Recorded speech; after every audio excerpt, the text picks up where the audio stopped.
barely 2 months into the year and people are feeling tired because our DNAs are getting activated and evolving. Our bodies are moving from carbon-based to crystal-based. Our dark, wounded shadows that were hidden in our unconscious and subconscious memories are surfacing up, and we don't know what to do with them.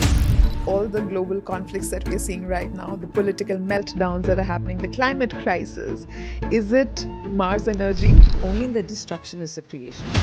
Currently, this year is evolve or die. I'm actually seeing people's realities coming to ground zero. And I'm talking about financial realities, relationships, health, because this old reality cannot exist in the new paradigm of the fifth dimension. It's pushing us to either war consciousness or warrior consciousness. Currently, there's a huge war going on between darkness and light. And I presume the World War III that they talk about, like Baba Vanga spoke about World War III or Nostradamus also predicted, I don't really see it happening as a physical form. I think it's a war of consciousness.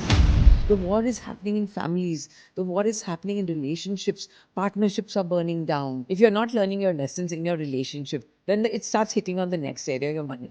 And if you still will not learn your lesson, then the last target area is your health. If you still don't learn your lesson, then tata bye bye. And come back in another lifetime for more lessons. Hi everyone, welcome to another episode of Uncharted Conversations. I'm your host Natasha Singh, and today's episode, it's very interesting given how everything is happening and turning out around us. It's been just 2 months into 2025 and we're already seeing a lot of changes happening, right, at the physical level. And also, I think a lot of us have already started to feeling very fatigued, exhausted. So we're going to understand from our guest today that why is it happening? What exactly is going wrong? We've got the perfect guest for that. We have done one episode with her previously as well. And on public demand, we've got it again. And I'm so happy to have her back, Dr. Ramon Lambha. And let's dive into the conversation straight away. Hi, Ramon. Welcome back to another episode. How are you feeling? Absolutely great, Natasha, and I'm super excited to be back here. Yes, we got so many people talking about you and you literally left us wanting for more. We were like, okay, let's do one more episode with you. But what's happening? What's happening in 2025? What do you think? Like, people are already fatigued, they're exhausted. It's just the second month of the year. What's happening? So when I look at this year from the perspective of numerology, it's number 9. That only denotes like old endings, and then the onset of the new beginning starts from the next year. And when I look at it from astrologically, it is the year of Mars energy, and Mars is the planet of element fire. Now, the karam of fire is primarily to burn away everything that we are not as a species, because we are on the onset of letting go of the old yuga and stepping into the new yuga. Okay. Or the new age. So everything that we are not, which is a false ego perception of who we are, is going to burn down. So that's exactly what's going on. 2 months, barely 2 months into the year, and people are feeling tired because our DNAs are getting activated and evolving. Our bodies are moving from carbon-based to crystal-based to match up the new frequencies of the new earth. Our dark, wounded shadows that were hidden in our unconscious and subconscious memories are surfacing up and coming right in front of us.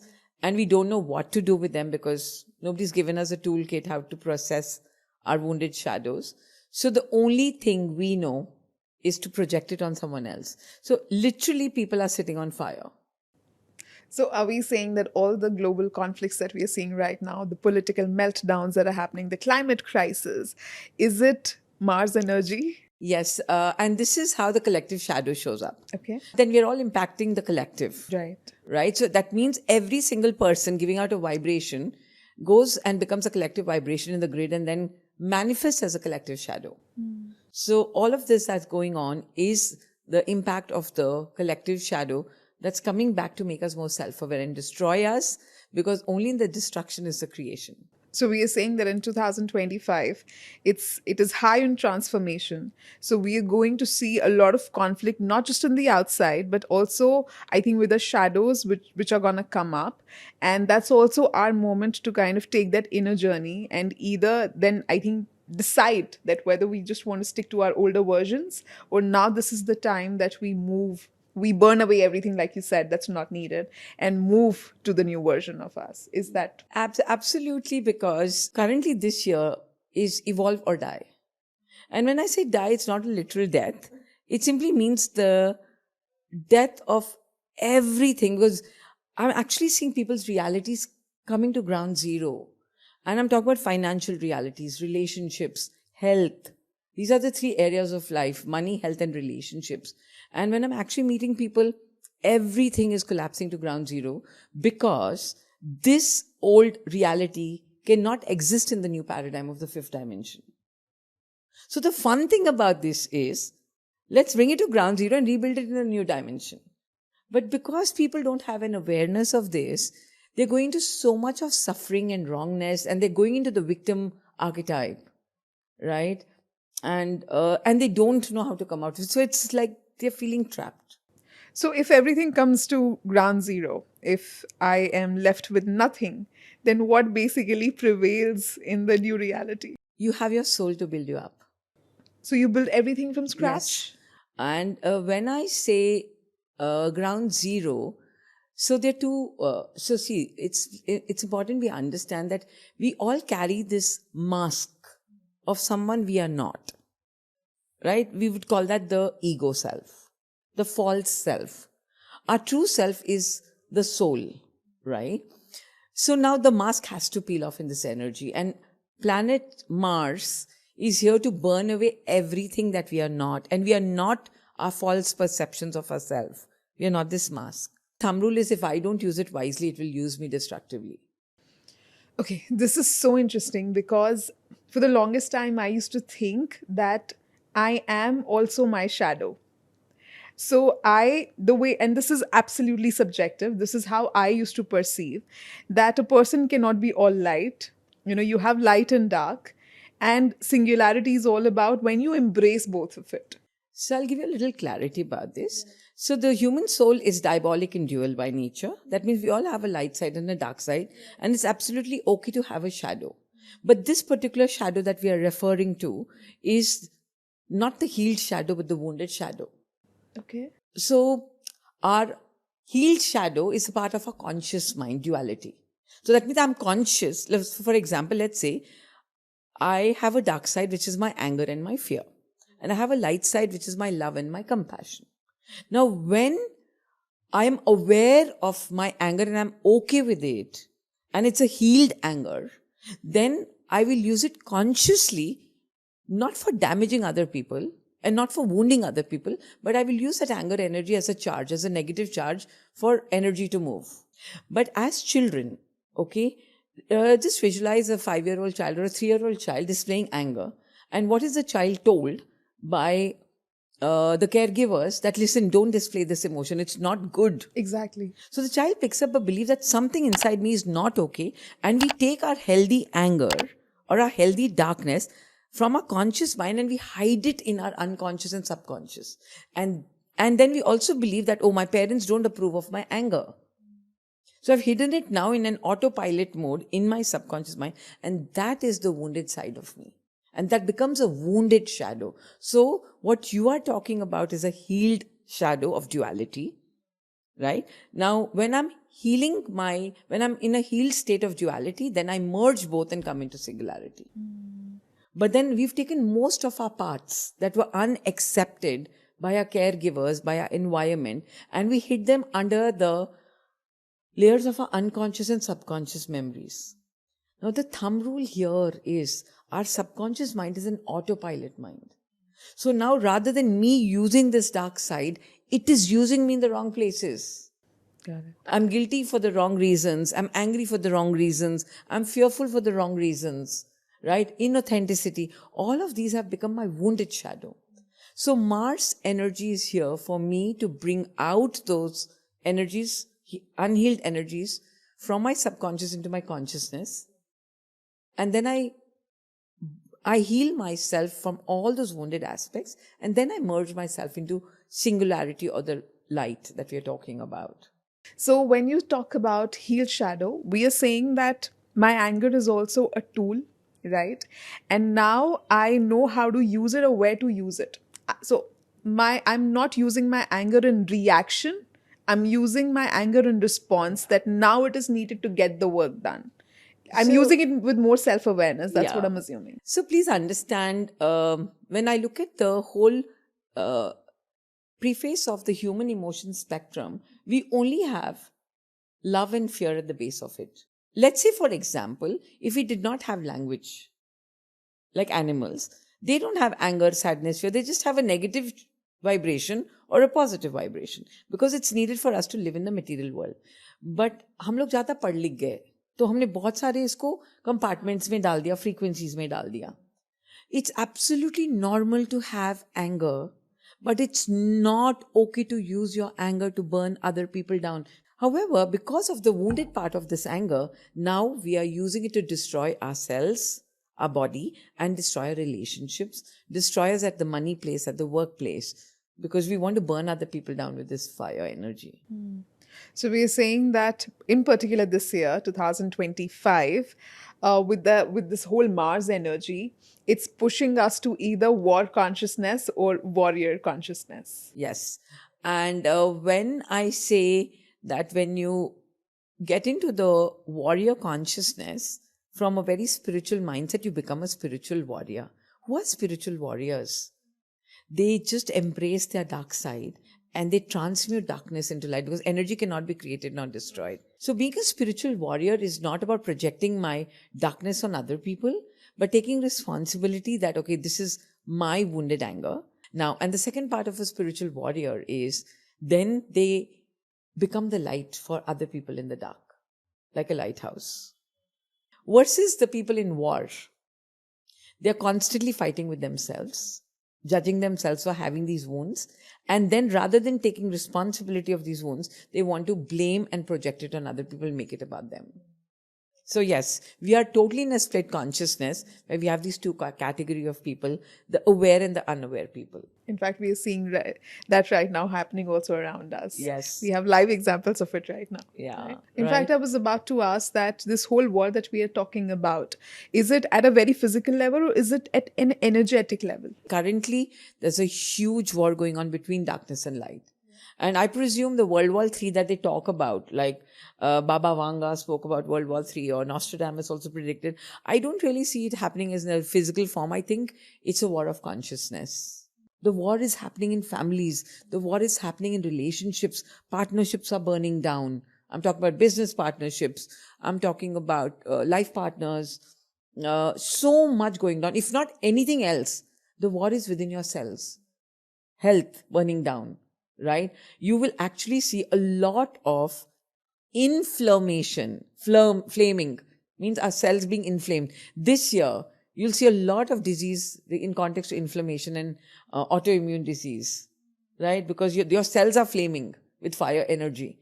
Because it's a mandate that the negative trap has to release from your body at every level of your consciousness. So it's more of an internal war than the external war. The external war is going to be there, but when I compare these both, I think it's more of a vibrational war. So, and now I'm specifically asking this for all the fire signs because I'm one. So, is it going to be a little more heavier for the fire sign because they're already a fire sign? Now it's the year of the fire planet. I can't say it's going to be heavier. Maybe it could be even on the other side because they're so used to the fire. Right, being the fire sign, that this year they might just plan to settle down also, that enough of this. So, like I said, it's a very individual free will choice of the soul's awareness. However, the good thing about this year is there's a lot of information, knowledge and tools available if you want to walk the right path. Right. So, what would be that one activity, technique, one step that you'd like to recommend people that this is how they can understand more about their shadow side so that they can burn it down before? The first step is self-awareness because these shadows are trapped in our subconscious mind. And your subconscious mind is like a dark basement where you have these wounded versions of you in exile or in jail, locked up in jail. Now imagine someone locked up in a dark basement, wounded in a jail. They will make all the noise to get out, right? And that's exactly what's going on inside. Now the best gift is awareness. Awareness acts as the light in the dark basement, where you can go in and see that, oh my God, there are so many parts of me that are locked up in a jail and they're so wounded, and I need to go within and heal them.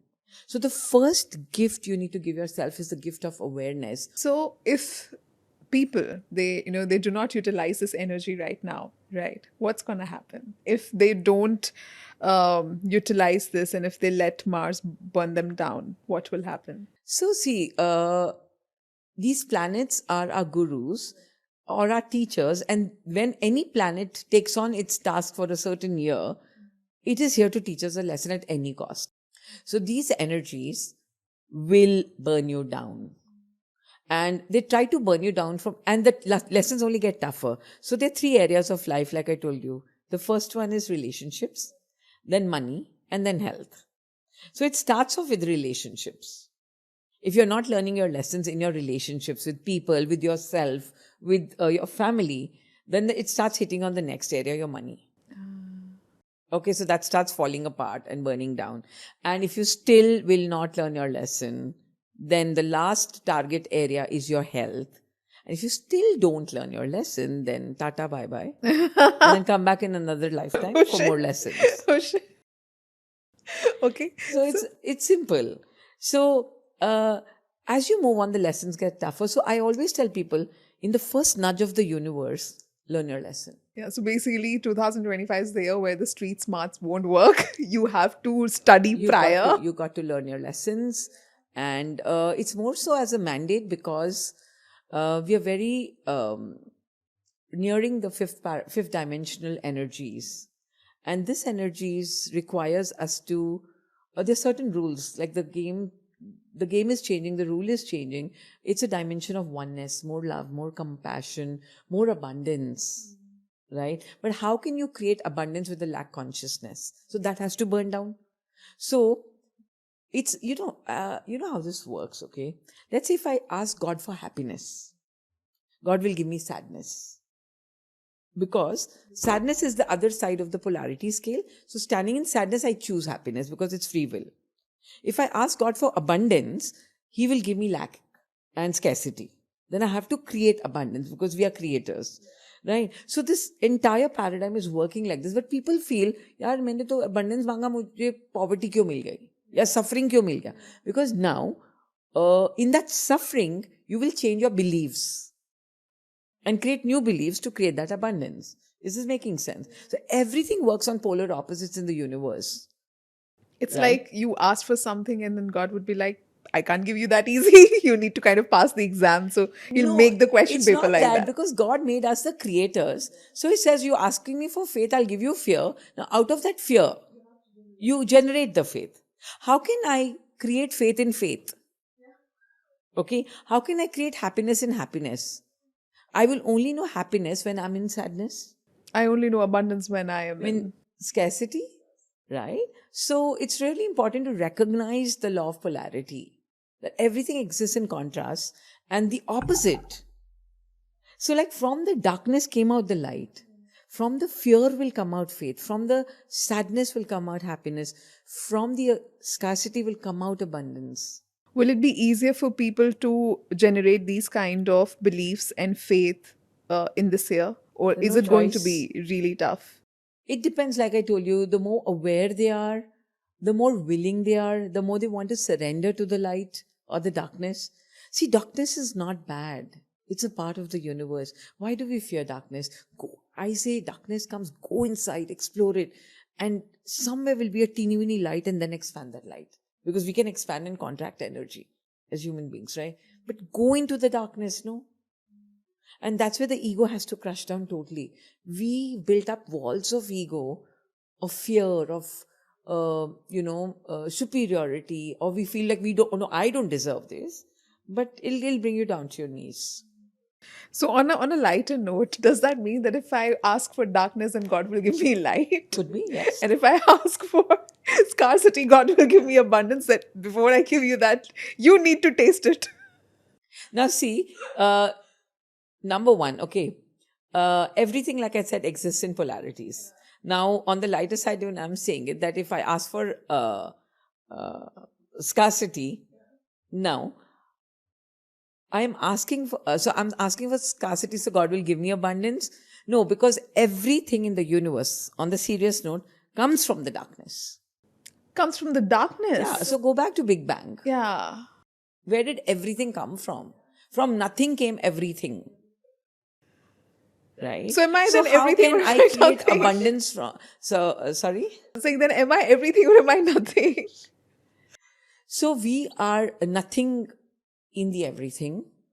And have you seen that movie, Everything Everywhere All at Once? I want to watch that movie. Yeah. So we are everything, we are nothing, we are dark, we are light, we are both the opposite polarities, we are the abundance, we are the scarcity. It is the power of my human observation that creates what? Like, for example, tell me something. If there is light, will I want darkness? No. Can I see darkness? No. No. But when there is darkness, even a small light will create something, right? Everything in the universe came out from darkness. Go back to planting a seed of an apple tree. You plant it in darkness. Go back to a womb space. It's dark. Go back to the Big Bang. It's dark. Creation happens in dark. Are we saying that? Yeah. I mean, creation happens in the womb of darkness. That is so profound. Yeah. I mean, so why are we looking for light then? Why are we not embracing the darkness? Because creation is happening there. In dark. You took, like, a photo, in the, like in the last decade, we would have these photograph rooms where they would what do you call it? Dark rooms, yeah. Rooms. But photographs also came out only in the darkness, no? They couldn't process it in the light. Yeah. So why have we just wronged the darkness so much? Embrace it. Go for it. I tell my students, the moment darkness comes, balle balle karo. Matlab, dance. Welcome. Because here is your possibility of creating the light now. Wow. Really wow. Yes. And that's the law. That's so exciting. I mean, trust me, it never hit me that, all the creation happens in dark. And that's your moment. It's like God has given you that space right now that, you know what, you need to work on it and build it up, because this is right now your creation phase. Damn, that's interesting. Now, when you marry this concept with the power of human observation, the double slit experiment in the quantum field, right, which states that everything in the universe is only existing while the observer is observing it. Otherwise, there's no reality. Now, when I am in darkness and I start observing light in the darkness, guess what? I'm pulling out the light from the darkness and I'm creating the light. So, poor God, what does He do? He says, I've given you so much intelligence. I've given you so much awareness and consciousness. We are the only species who embody the 5 elements in us and the energy of the 9 planets in us. So God is also saying, I've created such a superior, evolved species. सब कुछ तो तुम्हारे अंदर डाल दिया है. फिर भी तुम मुझे blame करते हो या मुझसे पूछते हो. I am a formless creature sitting up there with no form and structure. I've given you form, structure, intelligence, brain, DNA, chakras. क्या नहीं डाला तुम्हारे अंदर? फिर भी तुमको victim बन के मेरे पास ही आना है रोने के लिए. So something needs to change here. Exactly. But in that case, like when you say that, that who do you think, why all of this? Because when we say that, Aham Brahmasmi, I'm the creator, I've got everything, it is empowering. Who made us forget all of it? And why have we been projected to look at ourselves like helpless and, I can't do anything and I really need someone to put that blame on? Like, where did that start from? How did it come in? Conditioning, environmental conditioning, society, culture. Because when you go back to real ancient histories and time, everybody was a creator and we were living a very simple life. But as we kept evolving, right?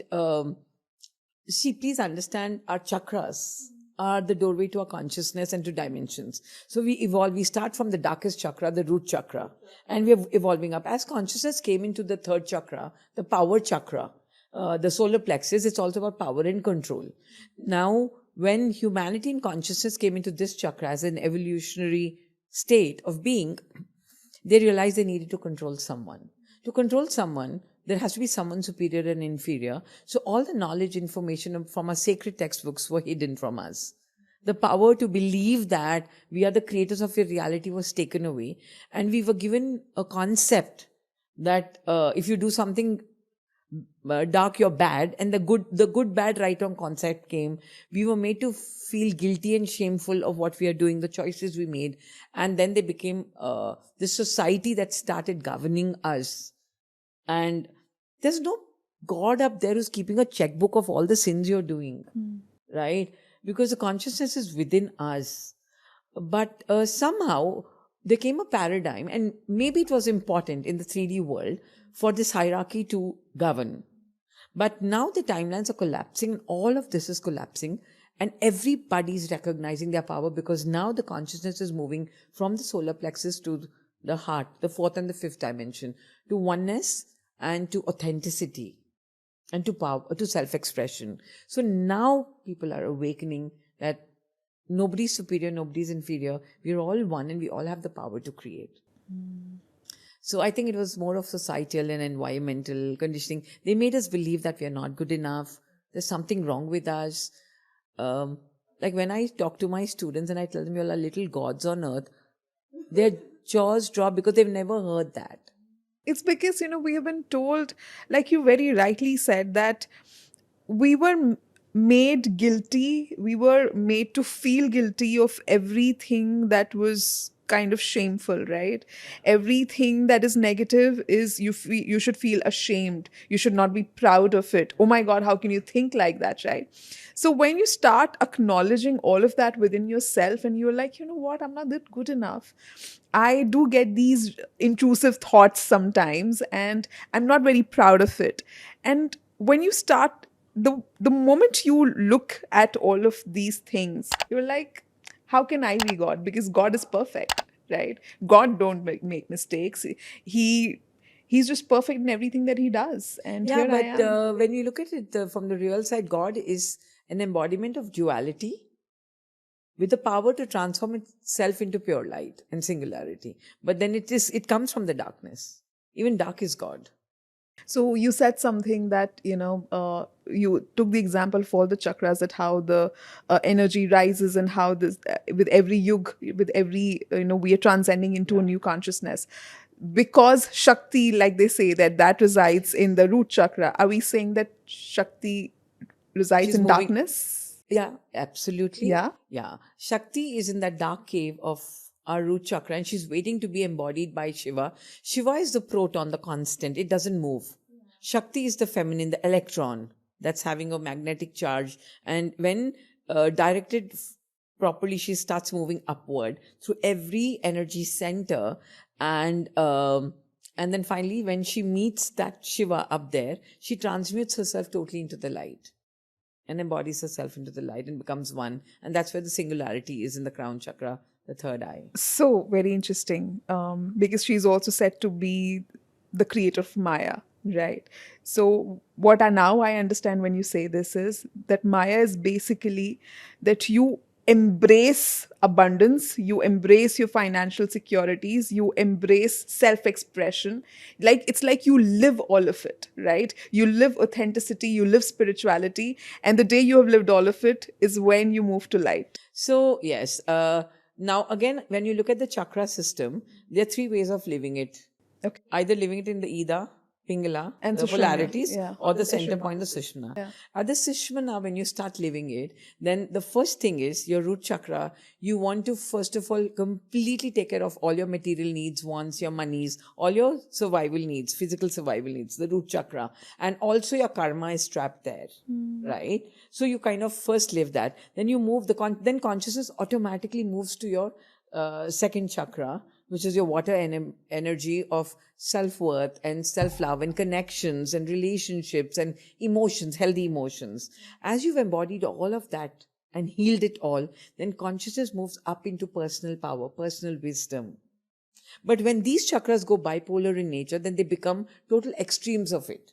Then rather than having my own personal power, I want to execute power outside. That's a polarity state, right? And then as I've embodied all of that, then I come into my heart center. And these centers are also connected to our elements. Like our root is our earth element. And our sacral is our water element. Then solar plexus is fire element. We are currently in the fire element, solar plexus. Yeah. Then the heart is the air element. Then I let go of everything, right? And then I move into to my Vishuddhi, my throat chakra, where there's authenticity, there's true self-expression of the spiritual being in me, not the animal in me, right? And then I move up, and Shakti moves up to the third eye, where then she embodies herself with the Shiv energy in my third eye and my crown chakra. And that's when I kind depolarize my polarized dark states into the light. So you basically reach, because they say you reach moksha once Shiv and Shakti meet, Yeah, when right? So you can't reach moksha without living Maya. Yeah, you have to be caught up. Please understand, the material world is a world of illusion. Yeah. Right. Because typically what I feel is people understand that you have to escape Maya to reach moksha. But now what I am understanding You is have to live you have to through it. live through Maya. You have to own it, embrace it, and live each and every moment of it. Right? And that's let me how give you you an evolve. example. Okay, let's say you're going on a highway. Yeah. And you're going through Delhi and your goal is to reach Ludhiana. Yeah. Now, in between, you have 3 dark villages. And they like really, and there's no way of bypassing it. Right? So you'll have to go through those villages to reach your goal, right? You have to go through it. But then spiritual bypassing is people who've not embodied these chakras and they've bypassed, and from the root they've gone to the third eye. But that's not possible, right? No, they do. Because at a very young age, if their third eye was activated, they did not embody the other chakras. Now their lives, you'll see, is pendulating between darkness and light. So they'll be extreme spiritual people.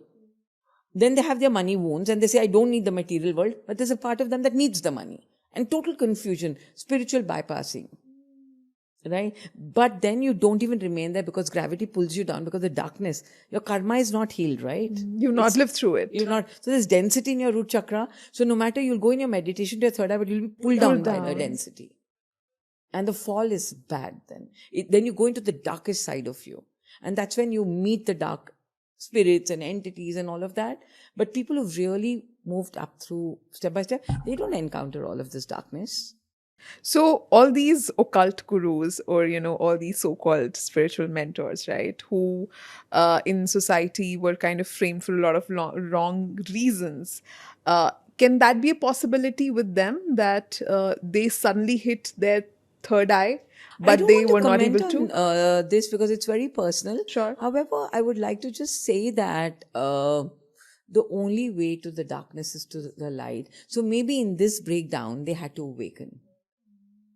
But that's so beautiful. Like, now when I look at it about Maya, it's honestly, like, this is an honest confession that people always projected Maya as something bad, or, you're trapped in it. But you have to be trapped in, like, you have to move through it, Let right? me give you another example. This might make sense. Now, let's say I have this craving for this very beautiful favorite red car. Until I don't get that car, I'm totally attached to it. Right? Now, if I don't get it, I will kind of bypass that attachment by covering up, by saying, by coping mechanism, I don't need it, but I need it. But the moment I get that car, I get detached. So the only way to detachment is to get it. To get it. I need this laptop. I've been craving for it. The moment it comes into my lap, I'm detached and it's lying somewhere in the corner. You understand? So, one of the ways of really detaching is through the material world, number one. But that's not the only way. It also depends on which level of consciousness your soul has come in. There are many spiritual souls who authentically are born totally detached but then in some lifetime, they have lived those attachments. Okay. And that's why they could be detached in this lifetime. And how does one get to know about that? By this whole understanding that are you owning things or are things owning you? Okay. You understand? So if I'm Like for attached, me today, if I have things and I'm really not attached, then it does not define who I am, right? Then I'm not attached to it, because even I am as powerful. I feel as confidence without these things. But they're there. There's a part of my material world. But then one time comes when you even overcome that. And see, like when you go to school, you go to first standard, second standard, third standard, and then reach 10th standard. From fourth standard, you don't run to 10th standard, right? So these are stages of evolution. From the material world, we move up to the spiritual world, right? The middle world, somewhere, the air energy, the heart chakra, when you've reached the heart, is that time when you start getting detached. Like the material, because when you gracefully move up, no, you've kind of built it all. A strong root chakra gives you enough material wealth, right, for your survival needs. Then you move up to take care of the survival needs of your family and other people. Then you move up more to maybe do something for the society. And then you move upward and you say, now there is so much enough for everyone that I don't need to hoard it. And you totally start getting detached. And that's true spiritualism. And that is why when you project yourself as a total spiritual person, a true spiritual person is a person who's totally detached from all of this. Like if you ask me today, I have my attachments. So I will not call myself an embodiment of 100% spiritualism.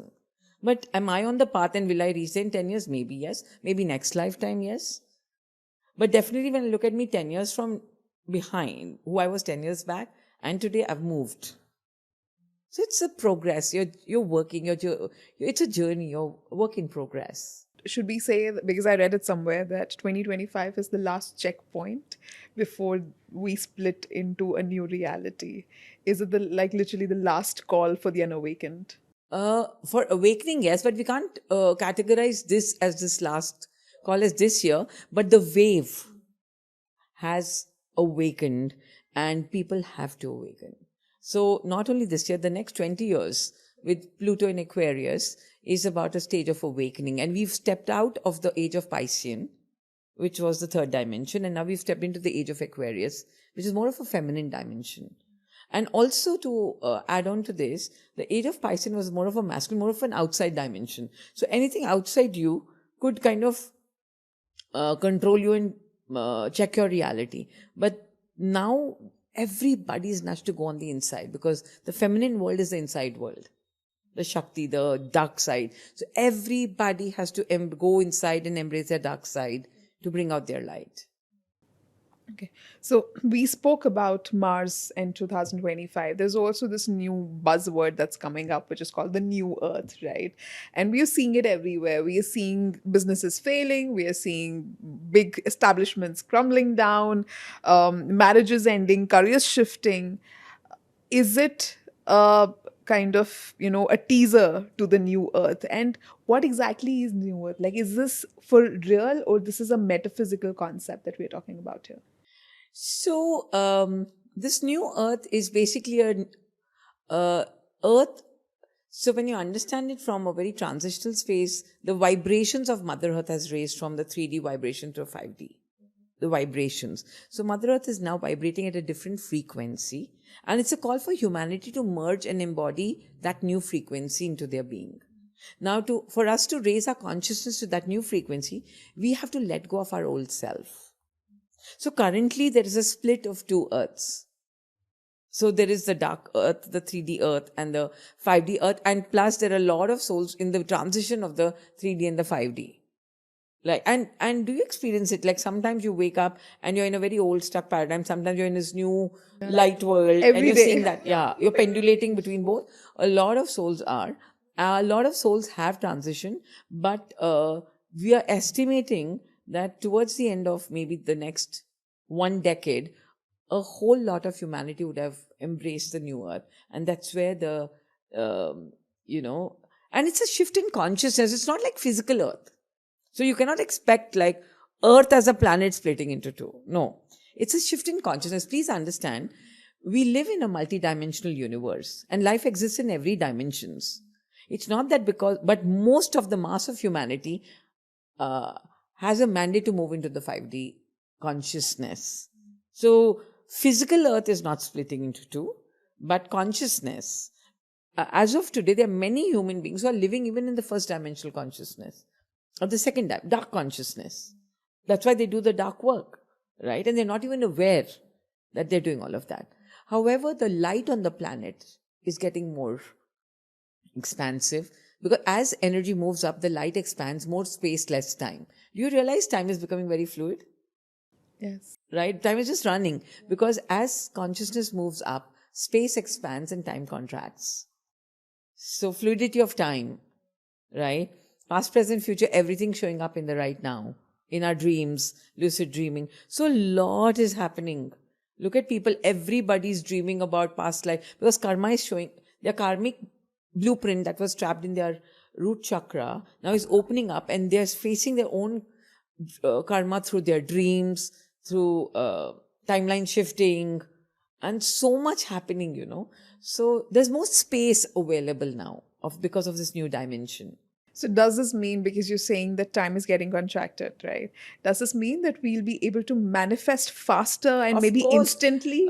Manifestation, both negative and positive, is faster than 2-minute Maggie noodles.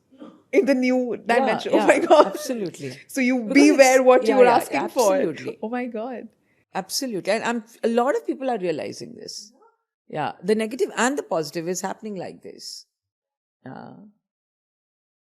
Possible that a lot of people have already shifted to the new consciousness, and that is the reason that they are experiencing all these financial breakthroughs, and they've met the soulmates and all, and a lot of people are still stuck there, and that's the reason they're still struggling. So it's important we recognize that our soul also, or when you understand the whole quantum field, it exists in parallel timelines, and the theory of superposition states that a particle can stay in multi dimensions at the same time. Okay, so there could be, like, for example, if I'll just take an analogy or example. Let's say I've been working on my 3D and 5D transition since years. Now there's major parts of me that are in 5D, but there could be still few parts of me that are in 3D, fragmented pieces of me that are unhealed, right? So there could be a 30% of me integrated in 5D and 70% maybe in 3D still. So the 30% that's in 5D is getting the 5D results, but the 70% that's in 3D is getting this 3D results. So then I'm confused in my reality, what's going on. You understand what I'm saying? Yeah. And the transition is on, right? So, and it is like, it's a fast track. Currently, we are all on a fast track program. So the mandate in this year is जल्दी जल्दी से अपने unfragmented pieces 3D से heal करो और 5D में लेके जाओ, integrate करो. And then stay in 5D. 5D is like the heart and the throat consciousness, throat chakra consciousness. And it's a very airy dimension because it's air energy. Now, for us to stay there, we need a very strong container root chakra. So people who are not having a strong root chakra, they move up to the 5D and they collapse. Because, see, please understand, we are away from gravity. Now imagine making a building in the air without a foundation. It will collapse. Now, foundation chakra kaun sa? Root chakra. So for me, first to transit and stay in my 5D, I have to have a strong embodied root chakra to be rooted and grounded to gravity so that then my consciousness can stay in 5D. Is it a possibility that a lot of people, without them even realizing it, has already transitioned? Can that happen? I don't think without realizing, because a lot of souls are being born in 5D and staying there. And yeah, I mean, the new earth is already on us with the new rules. And it's like, the new earth is actually like a Satyug. It's going to be like a Satyug. Where humanity, we're all going to be one. Economy is going to be one. No financial discrepancies. So a lot is going to collapse this year for us to. This year is going to be a reset and a reboot for finances, for economy, for human emotions, for karma. Everything is going to be like reset, reboot means ground zero. So if someone experiences that, where they have hit the ground zero in any of these parameters that you've spoken about, or maybe with the pure intention that, yes, I want to move to 5D, what should one do to be able to make that transition? Number one, when you hit ground zero, do balle balle. Because you've hit darkness.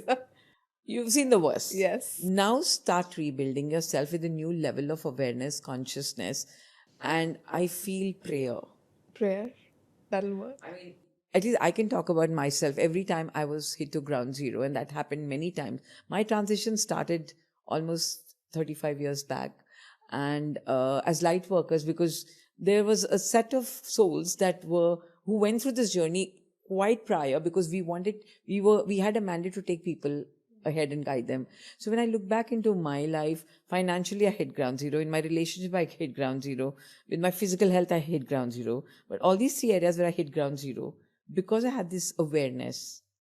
And when I did not have awareness, prayer, the power of prayer gave me hope.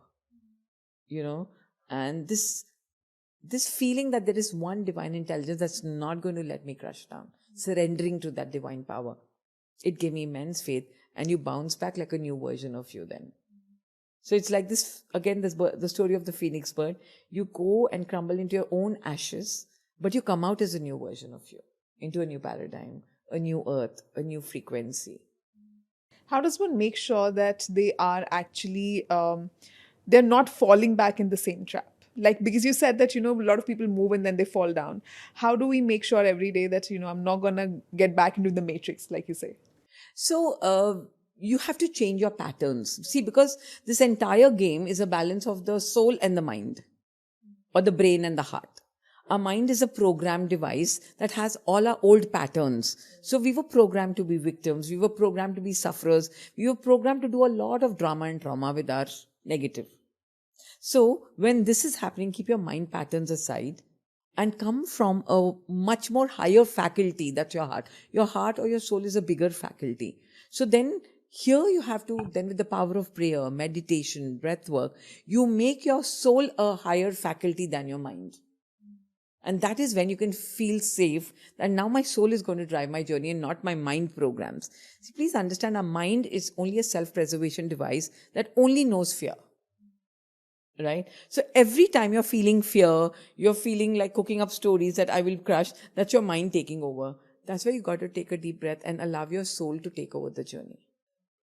So this awareness that I need to build up my soul as a bigger muscle than my mind, and let my soul then dominate my mind.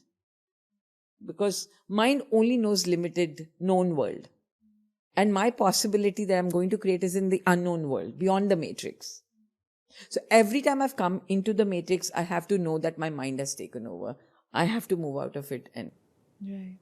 What's the probability that a lot of people won't make it to the shift?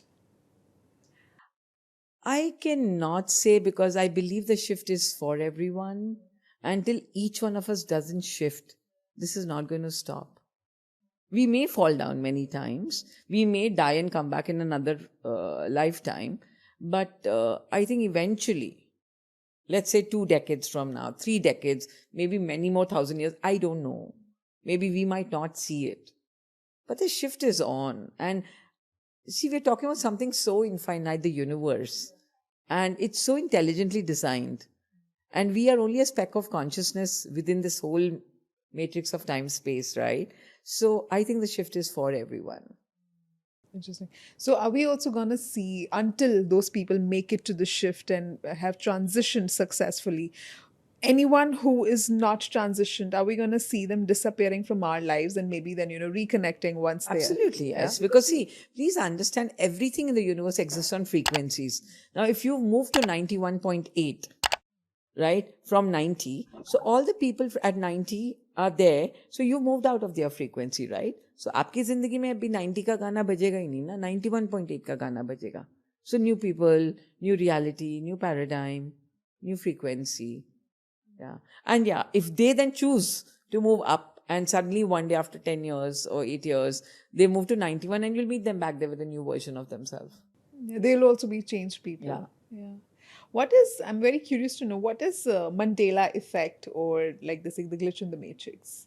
So Mandela effect is like, it's basically a perception of collective human consciousness that and the matrix is a collective construct, or a collective time-space paradigm that we've created. Like, for example, if I take an example, they're both same in a certain way. The matrix is like a collective culmination of human consciousness, and a Mandela effect could be individual. Like, for example, if I'm seeing like 111 numbers, right? Now that somewhere the glitch in the matrix is I'm moving out of the matrix, I'm going into the field and I'm seeing something. But that's very individual, right?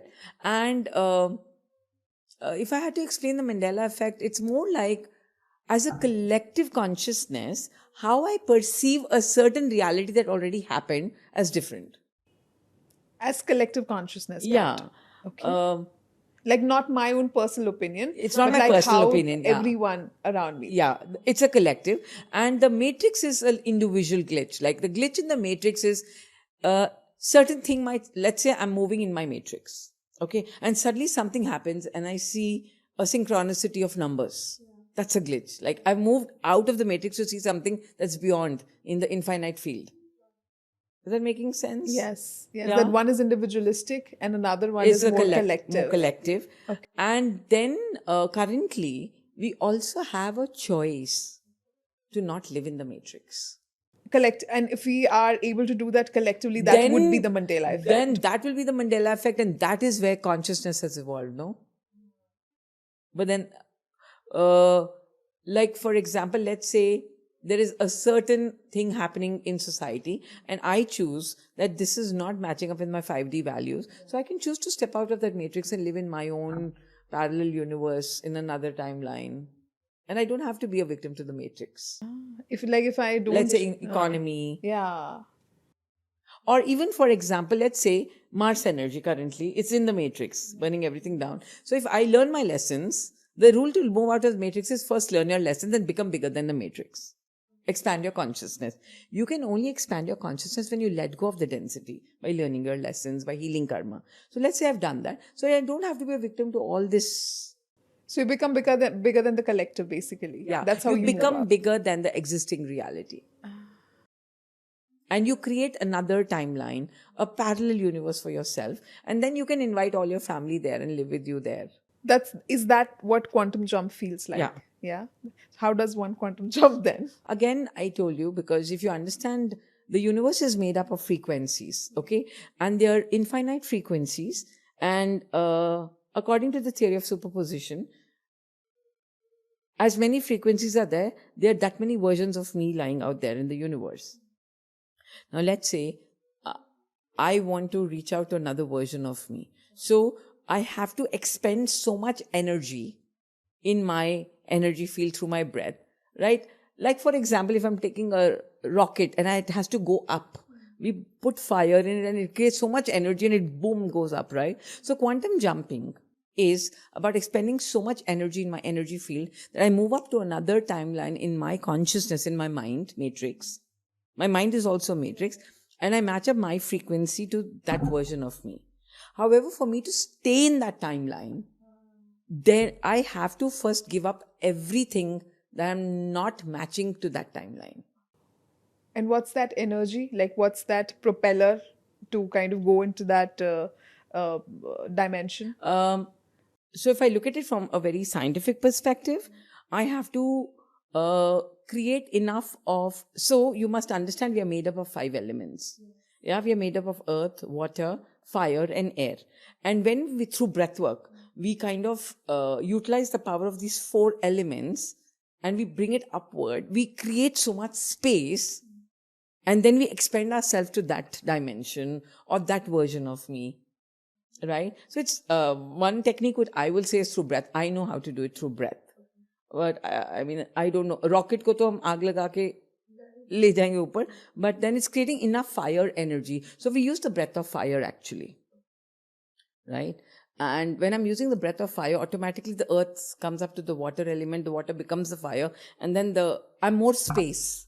When I am more space in my mind, then I can move up to any paradigm I want to. I don't know if this is making sense. So this is like the entire breath work kind of quietens or kind of empties your mind to create that kind of space so that you can... Besides emptying your mind also, it also kind of creates more space. It makes you more space. Okay. right? In fact, even when you understand the transition of death, when you're understanding that, because we're going into space now, it's something like that.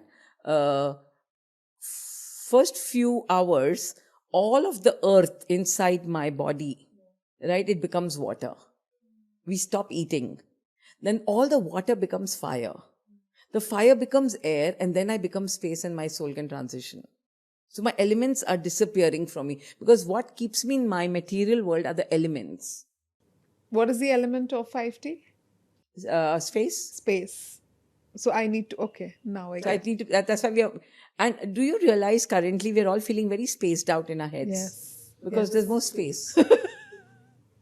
True that. So how would relationships or money or health look like in 5D? Abundance, compassion, oneness, respect for all, no good, bad, right, wrong. Everybody's perspective is their perspective. True honoring of people, allowance of people, To be just, to just be who they want to be, right? Let's say in the 5D, I think even triggers and anger would show up differently. Let's say if I'm having a bad moment, I allow somebody without judging them, that I understand that, okay, they're having a bad moment and that's okay. And they're entitled to them being upset or angry or sad. However, making up to that dimension, these emotions also are very, very lightened. They don't have so much charge. The charge of these emotions is not so much there.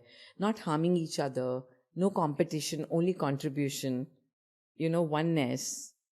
So that's how the dimension is going to look like. yeah. So basically, anyone who's moved into 5D or would have a relationship in 5D, that sounds like it's going to last longer, or anyone who has that kind of abundance, that sounds like that it's going to kind of last longer, right? Yes. And yeah, it's a dimension of awareness.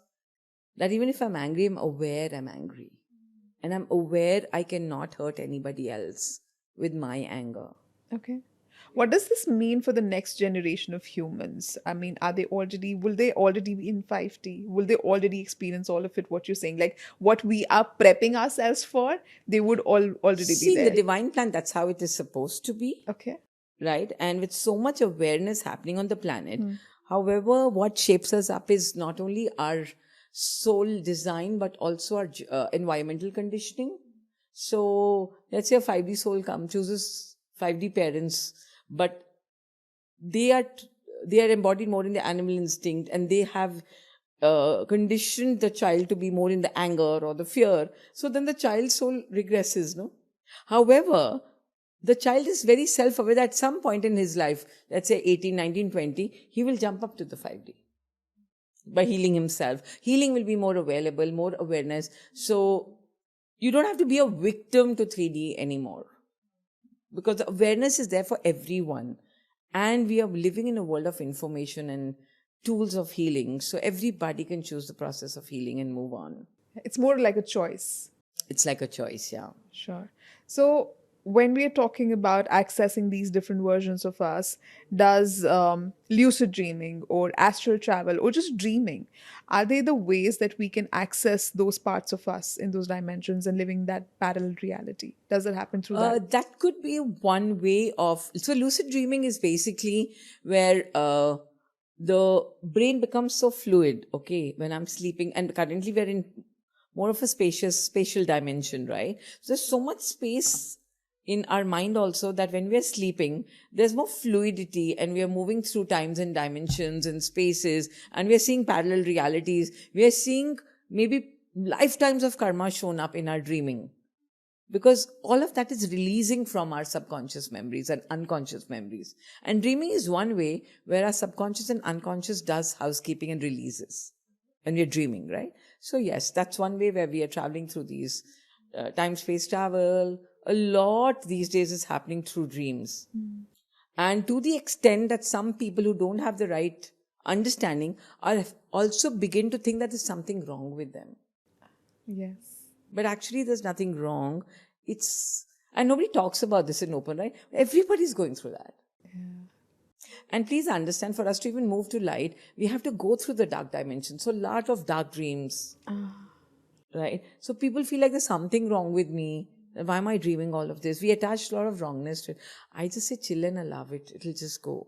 Just surrender, basically. Yeah, surrender. No. It's like you're going through a dark tunnel Just go on with a the flow. journey. You don't do drama there. You just move through it. Yeah.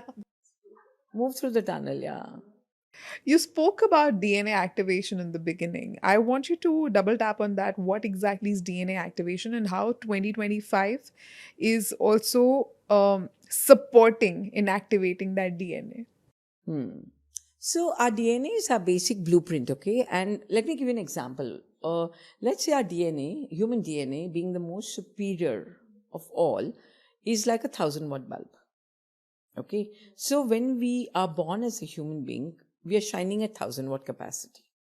Now, the programming starts right from the time of conception. Right? When I say programming, means I'm talking about all the negative energy, trapped, unprocessed energy. In my word, I call it kachra. So let's say on a 1,000-watt bulb, you keep pouring kachra, lot of kachra. And by the time you're 21, now the 1,000-watt bulb is shining down below the kachra, but सबसे ऊपर से सिर्फ 10 watt दिख रहा है. Right. So, and now I told you, Mars energy is burning away everything that we are not. And we are not our kachra. True. So, what will Mars burn away? All of our pain, our programs, our patterns, our memories, our traumas, our sadness, our anger.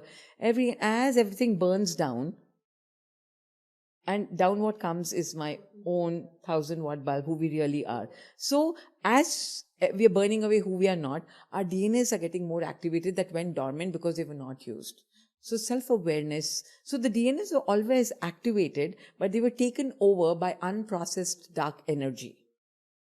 Right? So, this current energy in the process of healing is processing it all. And as we let go, our beautiful divine DNAs carrying the spiritual divine blueprint are really coming out and blooming and showing us who we really are. Please understand one thing. We are the only species who have the most superior DNA. Like if I look at the DNA of an apple, right? It only knows how to be an apple. I can't go and tell the apple, be angry, be sad, be happy, jump, sit. No, the apple cannot do it. The DNA of a table knows only how to be a table. Yeah. But the human beings are the only species who carry the most spiritual DNA, who can be, do and have anything. They can be anyone. Be happy, be sad. But then we also became like a table and only being angry or only being sad. We only know one emotion. Yeah. And that's really taking away our own superiority. So that is being activated now. And we're coming into the essence of who we really are. We are recognizing that inside of each one of us is a little God. And even in quantum physics, they're validating it by the experiments and having found the God particle or the God molecule. Right? So there's so much going on. It's very interesting. I thought that, into 2025, we all are going to be superhumans when it spoke about DNA activation. But they also say that, a lot of scientists have said that 98% of our DNA, they call it junk DNA. But I again read it somewhere that is a kind of forgotten manual for enabling our, the superpowers that we have. Yeah. Is that so? Absolutely, yes. In the junk DNA was only kind of revealed in the year 1995 when the study of epigenetics came out, and they realized it's this huge chunk of DNA that's lying latent that has so much potential, but because medicine only recognizes 3% of DNA, it's genetic DNA, right? Medical science. But now we are moving above that, and the human potential, when you talk about superhuman, right? Superhuman is what? Like telepathically communicating. Like this year, another theme for this year is going to be telepathy. We can talk about this, just the next question. So superhuman powers are about manifesting. Can I be anything I want to be? Can I sit in one corner of the world and really send out vibrations to someone and heal someone in the other corner of the world? All of this is being available to us now with the true potency of us being human, right? Being human is superhuman. Is that not enough? So beautiful. So beautiful. But I want to go back to what you said, that how 2025 is going to support telepathy and how can we all become telepathic? So, like I said, our upper faculties or our upper chakras are being activated. And telepathic communication is more about our sixth sense being activated, right? And the field is more spacious now. So, energy can travel through time, space, and dimensions. Okay. Energy doesn't. So, the most potent form of energy that travels in real time is thought, the power of thought. And because of the timelines collapsing, there's more space. So instant telepathic communication is going to be possible. This year, we'll actually see a rise in telepathy. And in the next 5-7 years, or maybe a decade, it's actually going to be a way of communication. It's going to be like telepathy. Jump on the bandwagon. Yeah.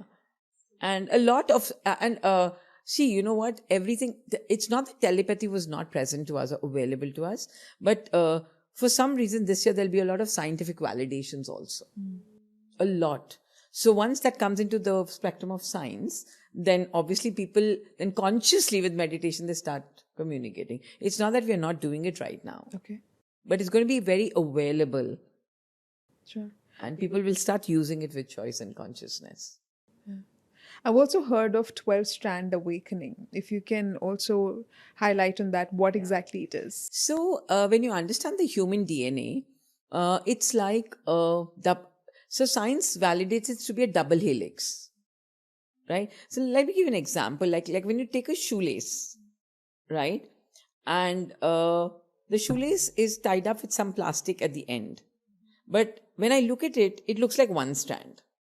But when I open up the plastic, I see there are many, many strands, right? So similarly, our DNA is also 12-strand DNA, which is woven in a double helix. So when you look at it, it looks like 2 strands, Right. but it actually is woven with 12 strands. So now with the energy being more spiritual and more space happening and more light on the planet, the dormant parts of our 12-strand DNA are activating and expanding, and that is increasing the human potential. And that's what you call the superhuman. Yeah. You know?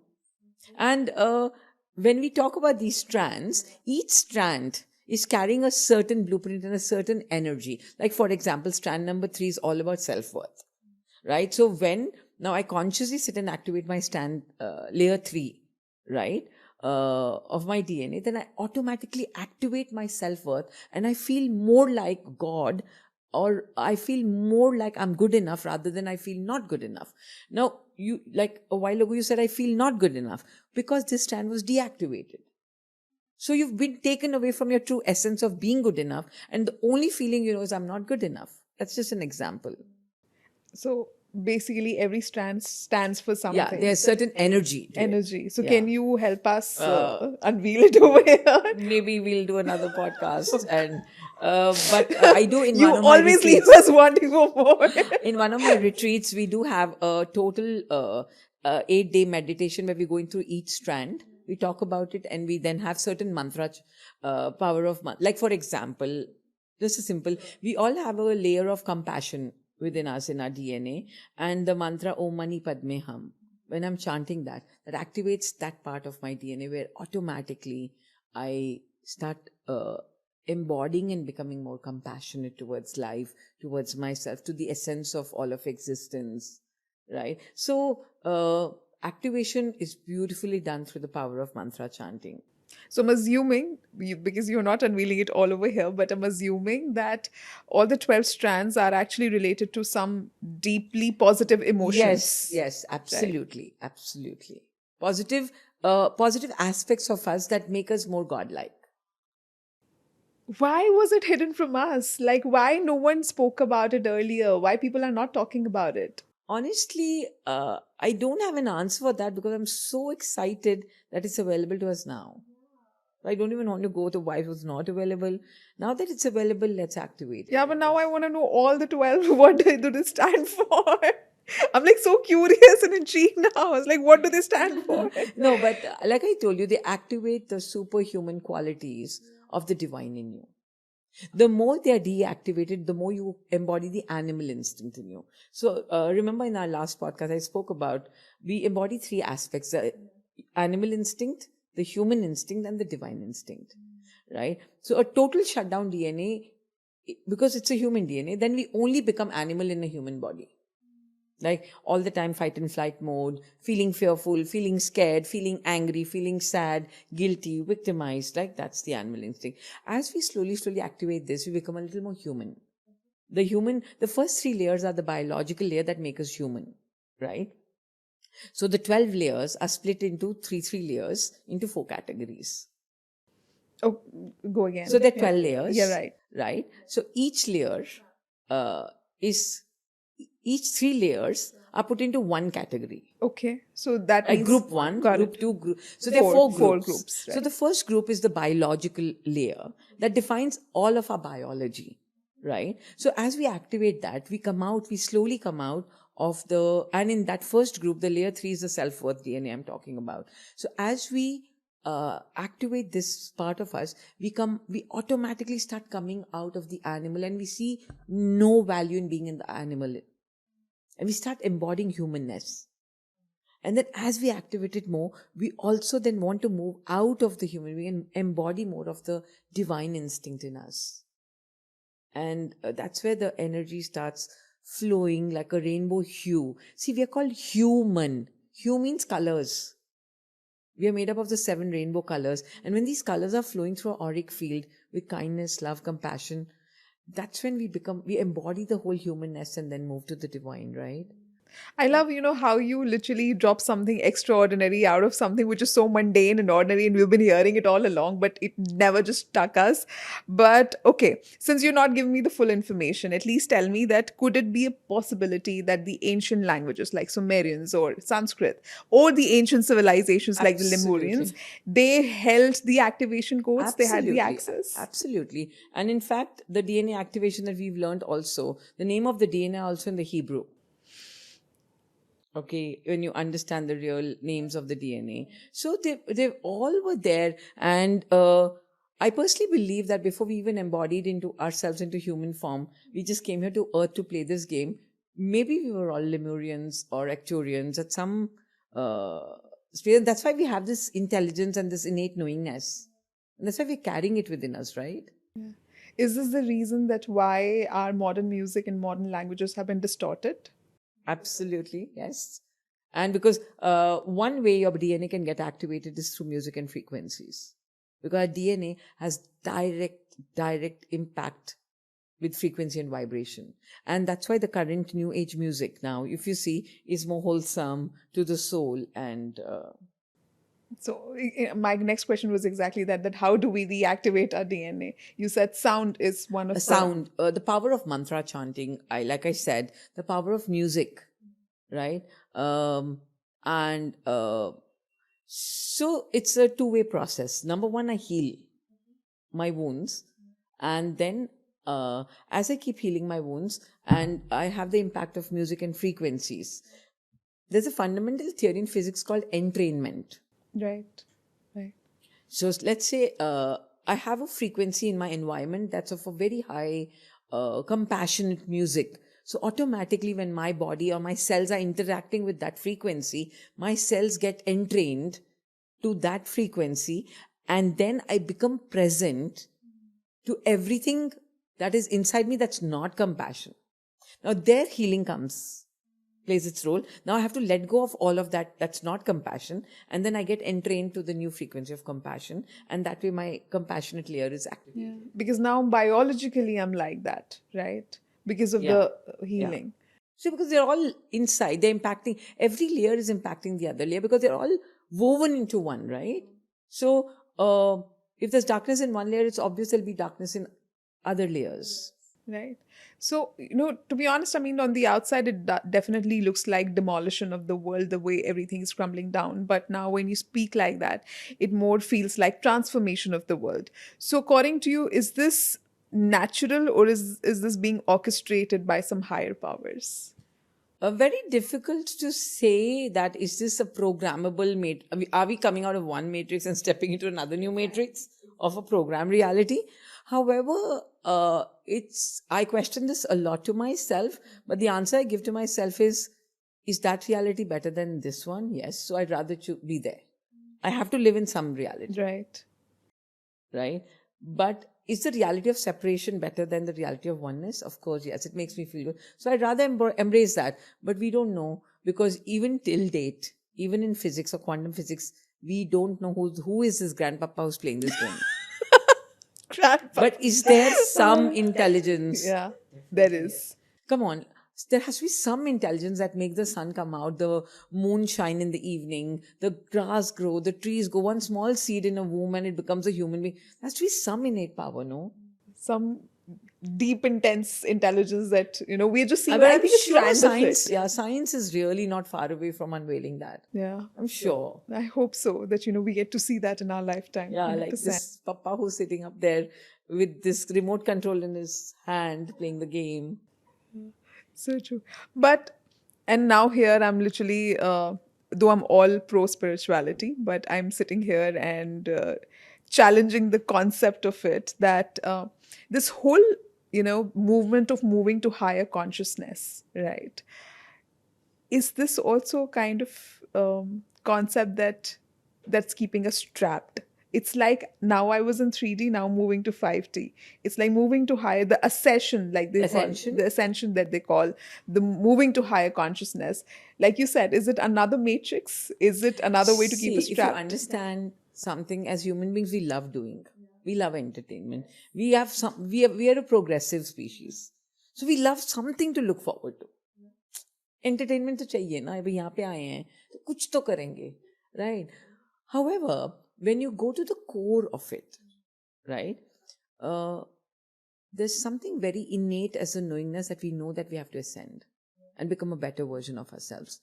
The dangerous thing about this current paradigm is there's pseudo spirituality and there's real spirituality, because even people are using it as a mask to hide their dark side.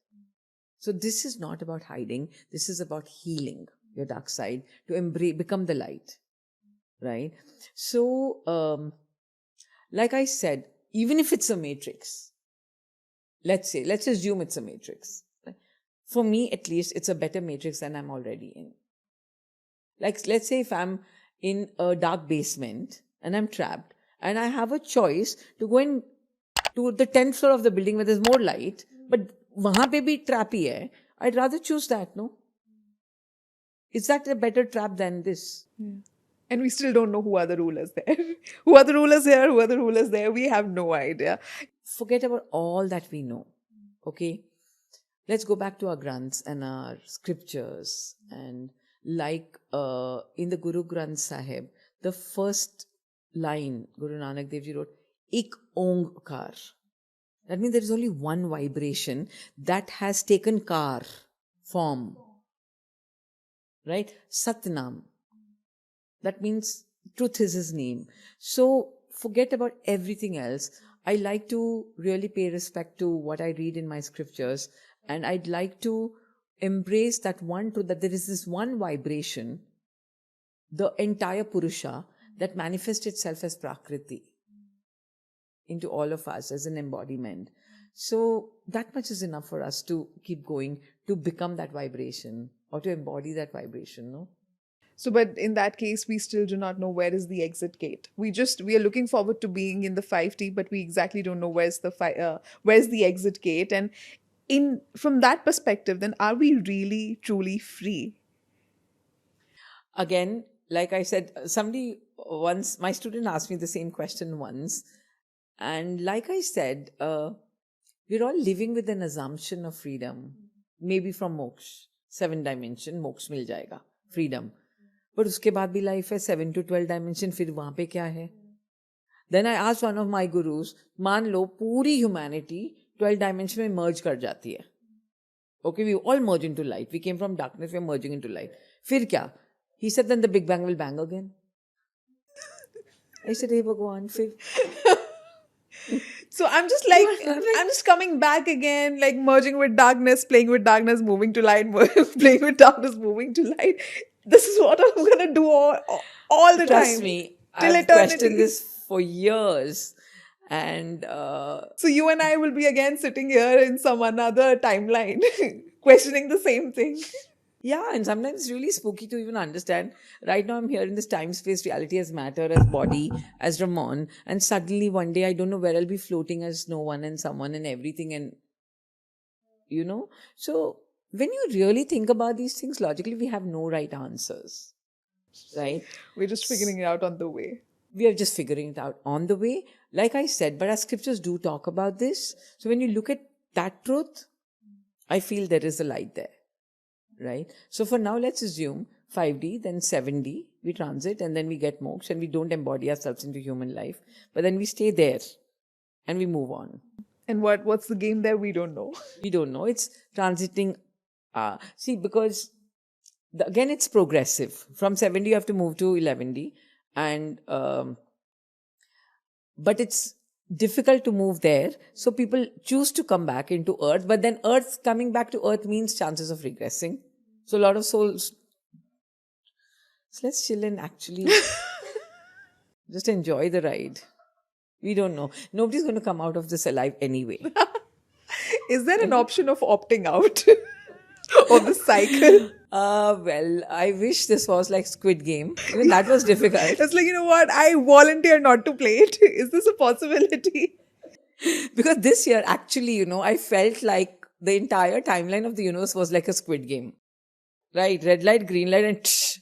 Right. So the moment you're not being a thing, Mars will burn you down. Yeah, So, exactly. So, yeah. Let's enjoy while we are here. Coming full circle, what's the biggest lie about 2025 that has been told to people? And what is that one myth that you want to break about 2025?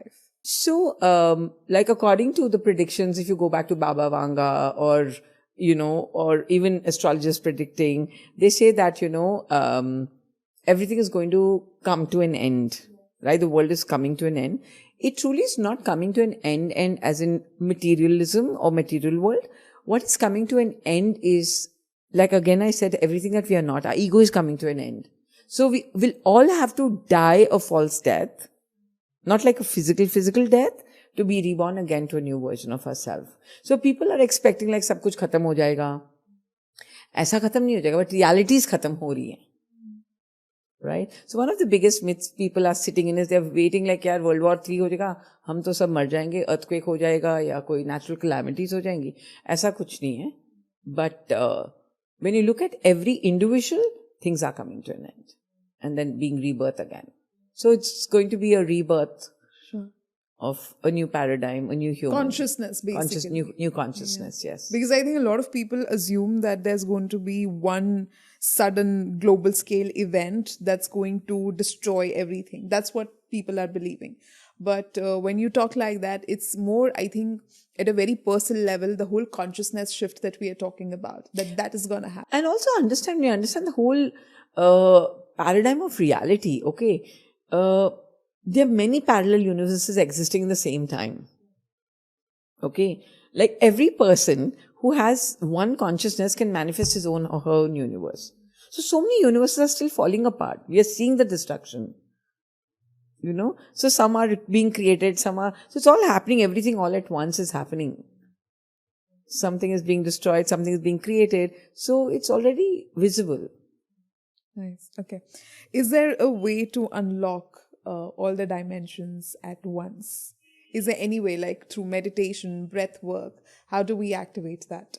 So like I said, this is like, if you want to do it the right way, then you start from your root chakra and you move the consciousness very gracefully by healing each chakra up towards your crown. However, we have this pineal gland, that is the gateway to kind of helps us tap into higher dimensions of information, okay? And one of the techniques that we do in our yogic kriyas is also the bandha breath, where you put pressure against the pineal gland and activate it. Now, what does the pineal gland do is, when you pick up the breath, right, we have this cerebrospinal fluid right at the base of our spine. It's called the CSF. And consciously we pick it up through the entire chakra system, the Sushumna Nadi, and we put pressure against our pineal gland to activate it. Now, how does this help us? Our pineal gland is like a transducer. If you know what a transducer is, it is like the TV antenna that converts the electric waves into imagery in our TV. Right. So like when you see your TV, right, it's shown as images, as actors and actresses. But when the broadcasting is happening, it's not happening as imagery, it's happening as waves. But my antenna converts it into imagery and shows it to me, right? So that's exactly what our pineal gland is doing. And each one of us is born with an activated pineal gland, right? But over time, it gets calcified, right? And it gets deactivated. So activating your pineal gland by balancing your chakras, balancing your Ida and Pingala energies, you're the yin and the yang, and that's when you pick up the energy up and you activate this. You immediately have access to the higher dimensions. And then consciously you can get in information, translate it into verbal language or to imagery, and then present it or to use it for the highest good of all. So meditation, breath work is the way to go. Oh yeah. Yeah. Okay. Towards the end, in the new world order, what it's going to be like? Is it going to be, all these governments ruling the new world order, or is it about that who's going to rule the awakened? When I look at it from a paradigm of the awakened, I don't think we need any ruling. Because like I said, the 5D is going to be like a oneness. So nobody's superior, nobody inferior. But to get there, it's a long journey still. There's going to be a lot of, like I said, only from the darkness will come out the light. So currently we're going to go through a lot of darkness, government control mechanisms falling up, economy falling apart, currency falling apart. A lot is going to shake up. So it's time to just fasten your seatbelts and enjoy the ride. Towards the end, is there anything that you want to leave the audience with? Any one thing to prepare themselves better, or to one advice, insight, anything that you like? Yeah, all I want to say is we live in a very friendly universe and none of the planets want to punish us, right? And we came here to ascend ourselves. Like we go to school from class 1 to go to class 10. We came here for that. And this time is the most scary time, if you look at it, or the most beautiful time for us to ascend. The only mandate is you got to switch out from the outside world and go within. There are no demons out there because the outside quantum field is only a mirror. All the demons that you see out there are reflections of your inner demons. So once you heal your inner demons, right, the world is a beautiful place. Like they say, the mind is a place that can make a hell out of a heaven or a heaven out of a hell. And in Japji Sahib, Guru Nanak Dev just said, Man jeete jag jeet. So go within and master your mind. A person who's mastered his mind has mastered the universe. So just be your own hero and go within and do the work. Lovely. It's like live in the good delusion, right? Yes. Not in the bad, the good Yeah. delusion. Delusion ये भी है और वो भी है तो वहाँ जी लो ना. At least AC है और light है और fun है और luxury है. Yeah. Than the darkness. Thank you so much, Ramon, for this conversation. Every time you come, you give us something that we are like, okay, abhi ye to is episode mein hum cover hi nahi kar paaye, and we want to ask more. Every time we hold a conversation with you, it's just pleasant, it's insightful, it's revelatory, it's shockers for a lot of people. But thank you so much for always opening your heart and sharing whatever you have and giving it to us. And I really hope that with this episode, people are more prepared for 2025 and they utilize that energy and deconstruct everything that's not working for them and move to the higher consciousness. So thank you so much. Always a pleasure hosting you. Thank you so much for having me over. I really had fun. Thank you. And for everyone else if you guys have stayed till the end, thank you so much for watching it. We really hope that today's episode has helped you in understanding what exactly is happening with you and around the world. So we hope that today, whatever takeaways you get, you actually integrate it. You start on that journey so that, we all can together collectively move to the higher consciousness. Please don't forget to like and subscribe our channel in case if you really love the episode today. And also share it with the people whom with you think that, it's going to resonate with them. And we are going to see you in the next episode with another exciting topic. So stay tuned. Thank you so much.